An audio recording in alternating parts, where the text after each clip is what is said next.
បាននន់ណែកបងសំឡឹងមើលមាសមេឃើញអូនកំពុងបែបការនៅក្បែរភ្នំ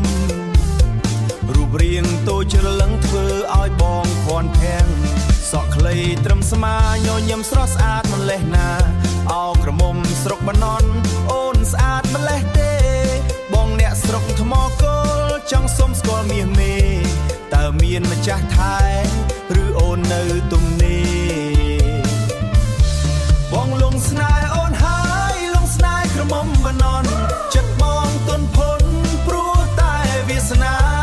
បងលងស្នេហ៍អូនហើយលងស្នេហ៍ក្រមុំបាននន់ចិត្តបងទន់ភុនព្រោះតែវាសនាអូនស្អាតណាស់ស្រីបងលងស្នេហ៍ទុកមិនឈ្នះទេចង់សុំម៉ែឪចូលស្ដីដនដឹងឲ្យអូនបានដឹងពីចិត្តស្មោះបងមិនឲ្យអូនពីបាក់មិនឲ្យអូនសៅមកបងនឹងបីបំធ្នមថែរូបស្រីទៅលេងភ្នំបាននន់បនសុំទេវតាឲ្យបានកននិដ្ឋាមកធ្វើជាប្រពន្ធឆ្នាំថ្មីចូលមកជួបជុំគ្រួសាររំកន្ទ្រឹមស្នេហាជាមួយស្រីថ្លៃ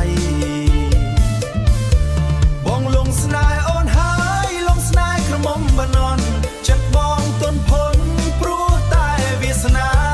បងលងស្នេហ៍អូនហើយលងស្នេហ៍ក្រមុំបាននន់ចិត្តបងទន់ភុនព្រោះតែវាសនា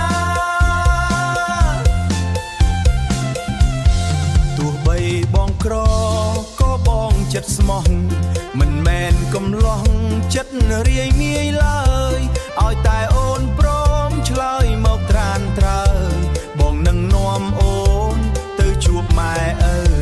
កន្ទ្រឹមរំដំរំផ្អើ